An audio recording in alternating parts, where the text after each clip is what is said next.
Annoncé en 2024, il faudrait encore attendre 2 ans ou presque pour expérimenter les 100 000 emplois pour la jeunesse. C'est l'une des déclarations phares du ministre de la Communication et des Médias, faite ce 12 août 2024, lors de l'ouverture de la quinzaine du gouvernement. Désormais, rendez-vous de communication officielle du gouvernement avec la presse. L'année de la jeunesse, en réalité, c'est pas dit comme ça, mais c'est la conséquence pratique, va se dérouler sur 2024, 2025 et jusqu'à 2026. Sans langue de bois, il est clair que l'objectif de 100 000 emplois, qui est celui qui a été fixé par le gouvernement, ne sera vraisemblablement pas réalisé au 31 décembre. L'année de la jeunesse décrétée par son Excellence, Monsieur le Président de la République, si à la date du 12 août 2024, je vous affirmais qu'il y a des statistiques qui permettent de déterminer que des milliers d'emplois ont été créés, eh bien, je crois que je serai non pas dans le mensonge, mais dans l'approximation statistique. Plus de 50 minutes pour passer en revue les questions qui animent l'actualité. Cession ou non des terres au Rwanda. Le porte-parole du gouvernement reconnaît les efforts de transparence de l'exécutif dans ce dossier. Le Rwanda. Que dire sur ce dossier qui, je crois que le gouvernement a communiqué dans tous les sens, a dit tout ce qu'il avait à dire sur le sujet. Tout. On a même été à un niveau de transparence qui, je crois, est sans précédent dans notre pays.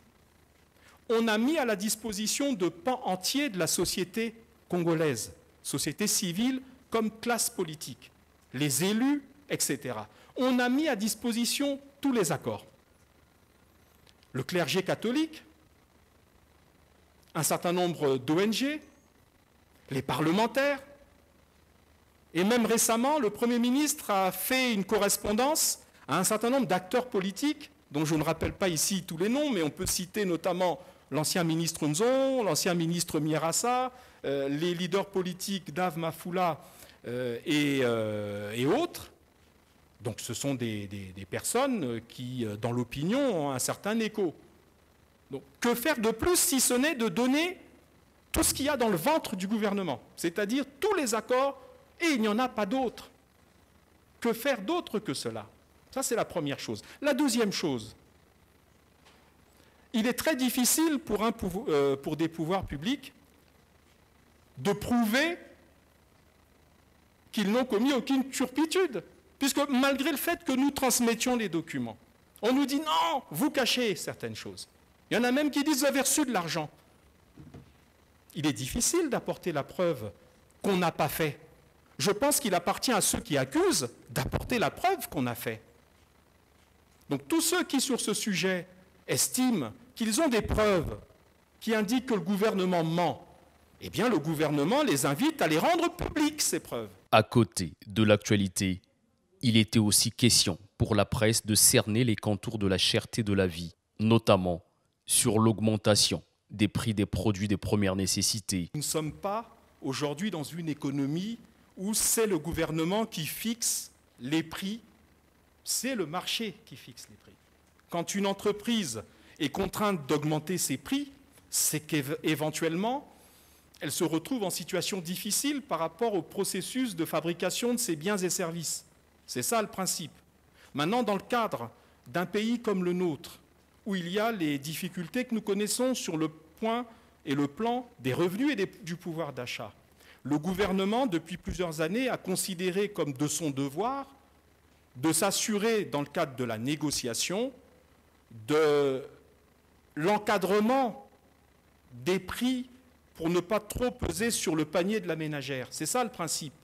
Maintenant, les entreprises, au jour le jour, ajustent leur activité et leurs prix en tenant compte des charges qui sont les leurs. Le gouvernement privilégie deux choses, la concertation avec les opérateurs et deuxièmement, la nécessité d'éviter que nos compatriotes soient débordés par la cherté de la vie, l'inflation et tout ce qui est lié aux atteintes au panier de la ménagère. Sur le volet sécuritaire et décentralisation, C'est sur les retombées de l'opération coup de poing et la nécessité pour le gouvernement d'aller vers une réforme sur un nouveau découpage administratif que le porte-parole du gouvernement a été questionné. Depuis 2 mois, les services de police, en collaboration mixte avec la gendarmerie, ont mis en place ce qu'on appelle une opération coup de poing.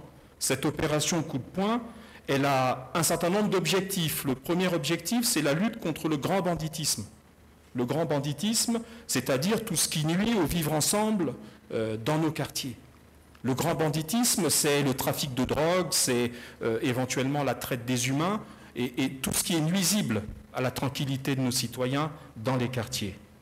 Le grand banditisme, ce n'est pas seulement, hélas, le fléau, mais il y a aussi le phénomène des bébés noirs. Alors, il s'avère que les résultats depuis 2 mois nous semblent assez spectaculaires. En 2 mois, il faut noter qu'il y a eu 2000 interpellations. C'est-à-dire que 2000 sujets délinquants, grands bandits ou bébés noirs, ont été interpellés par les services communs mixtes de la gendarmerie et de la police. Et je crois qu'on ne peut pas parler de mesurette quand on parle de 2000 interpellations. Il faut noter que, peut-être pour répondre à ce que vous appelez mesurette, il faut noter que le travail de cette force mixte gendarmerie-police est fait sous la supervision du procureur de la République.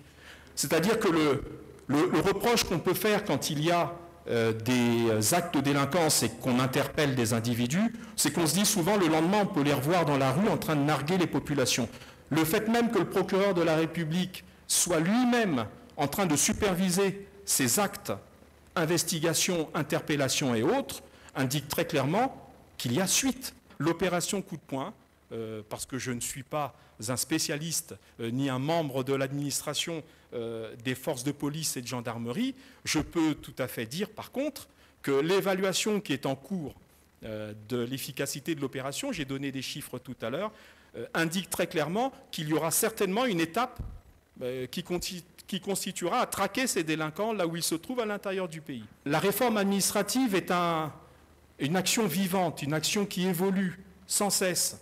Et les 2 critères qui sont évoqués, j'en ai évoqué un tout à l'heure, c'est rapprocher l'administration des populations concernées, rapprocher le chef-lieu des populations. Il y avait jusque-là des départements où des administrés situés trop loin du chef-lieu avaient beaucoup de mal à y accéder pour des raisons pratiques et donc beaucoup de mal à se considérer comme faisant partie du département en termes d'inclusion administrative. Vous voulez chercher à faire des papiers, vous avez des démarches à faire au chef-lieu. Donc il y avait la nécessité d'abord de régler ce problème. Première d'une série de communications entre la presse et le gouvernement.